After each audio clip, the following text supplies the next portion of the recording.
Morning, dear students. Now, after the concepts of short run and long run, we must go through the concepts of product. What is product or output?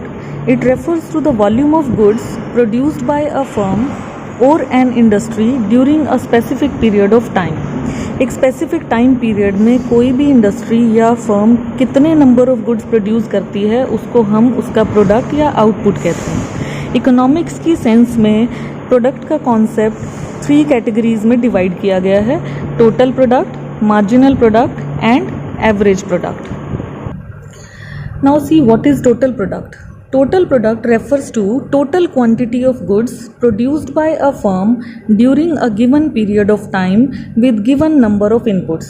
एक firm के पास जितने भी inputs हैं, total inputs जितने भी हैं, वो एक टाइम में सारे इनपुट्स को यूज़ करके टोटल क्वांटिटी क्या प्रोड्यूस कर पाती है, that is called total product. For example, अगर 10 लेबर हैं और वो 60 किलोग्राम ऑफ राइस प्रोड्यूस कर पाते हैं, then total product is called 60 kg. In the short run में हम टोटल प्रोडक्ट को केवल वेरिएबल फैक्टर्स इंक्रीज करने से ही एक्सपेंड कर सकते हैं. ये चीज़ हमने शॉर्ट रन में पढ़ा था कि शॉर्ट रन में अगर हमें प्रोडक्शन को बढ़ाना है तो हम केवल वेरिएबल फैक्टर्स को चेंज कर सकते हैं.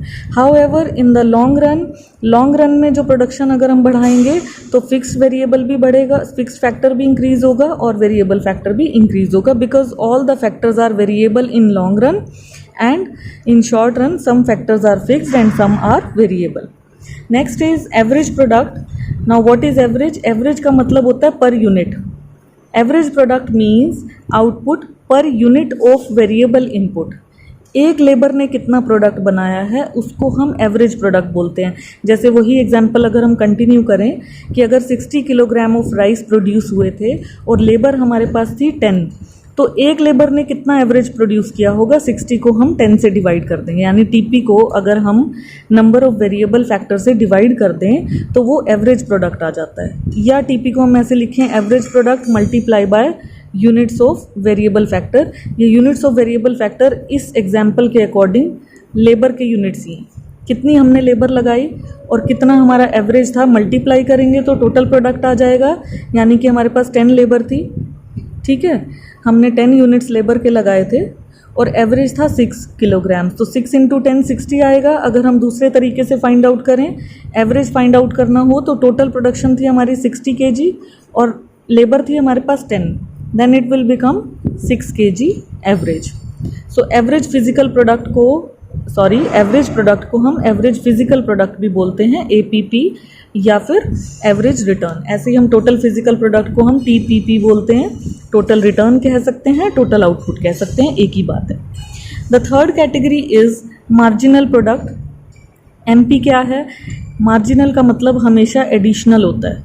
तो marginal product refers to addition to the total product when one more unit of variable factor is employed. अगर हम एक लेबर और एक्स्ट्रा लगा दें तो उस एक्स्ट्रा लेबर की वजह से एक्स्ट्रा प्रोडक्शन क्या हुई है उसको हम मार्जिनल प्रोडक्ट बोलते हैं.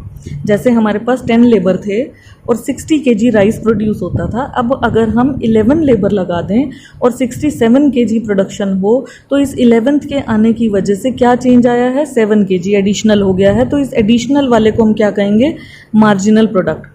Marginal product of 11th unit. अब ये कैसे फाइंड आउट होगा? 11th यूनिट का अगर हमें फाइंड आउट करना है तो हमें नेक्स्ट में से पिछला वाला लेस करना पड़ता है. Means TP of 11 units minus TP of 10 units. तो फॉर्मूला भी इसी बेस पे है, MPN. N means number of units of variable factor. तो TPN माइनस TPN माइनस 1, यानी जो भी नंबर ऑफ लेबर लेंगे आप उससे जो उसका प्रीवियस यूनिट होगा वो माइनस कर देंगे. जैसे हमने यहाँ किया, 11th लेबर से 67 थे, 10 लेबर से 60 था, तो 11th वाले में से यानी 67 में से हमने 60 लेस किया तो 7 kg हमारा मार्जिनल प्रोडक्ट आ गया. MP को कैलकुलेट करने का एक और फॉर्मूला है, change in total product upon change in units of variable factor, यानी delta TP upon delta N. Suppose 2 labours produce 60 units. जैसे 2 लेबर थी और 60 यूनिट्स प्रोड्यूस हो रहे थे. अब 5 लेबर से 90 यूनिट्स प्रोड्यूस हो रहे हैं. तो हम MP कैसे फाइंड करेंगे? TP, चेंज इन TP, 5 में से सेकेंड लेबर वाला लेस किया, and change in number of variable factors 5 में से सेकेंड वाला लेस किया। तो इस तरह से delta T P upon delta N करके भी ये सॉल्व हो जाएगा। Thank you, have a nice day.